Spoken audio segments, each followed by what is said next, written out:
Temperance, courage, justice, and prudence, and every virtue tied to these cardinal virtues, facilitate discernment, rectitude, moderation, and firmness.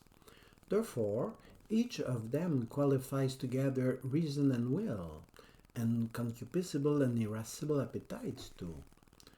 To simplify, but not to deny the other aspects, an insistence is put between these four on the one most difficult to carry out in the proper matter of each virtue. Consequently, each virtue is said to reside in the faculty concerned.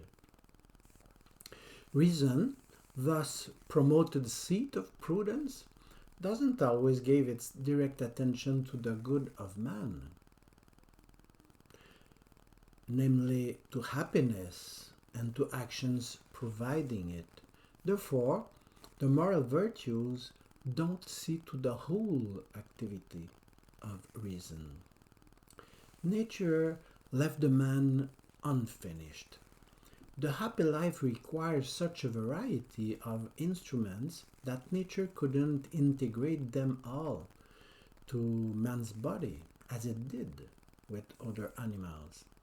Instruments of transportation to go further and faster than legs can carry, of observation to optimize man's senses, of protection and restoration to maintain or re-establish the integrity of his body, of handling to adapt hands to an infinity of tasks.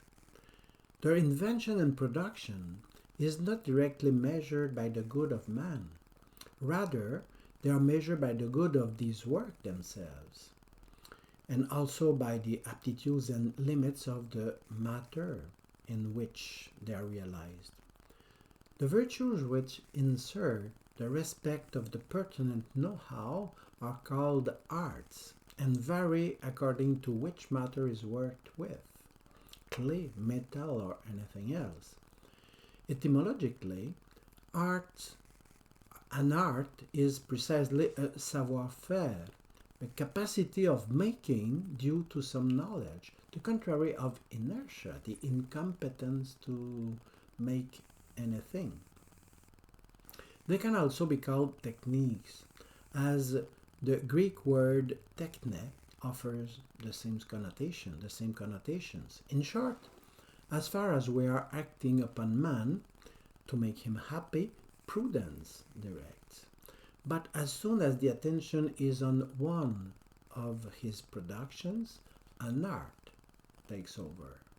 Therefore, prudence and art relate differently to happiness. Mastering their art doesn't ensure artists to become good and happy.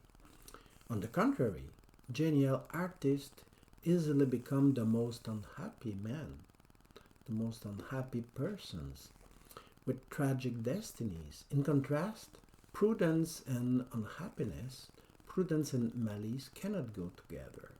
Consequently, in order to be moral, which means helping to become happy, art needs to be rectified by prudence.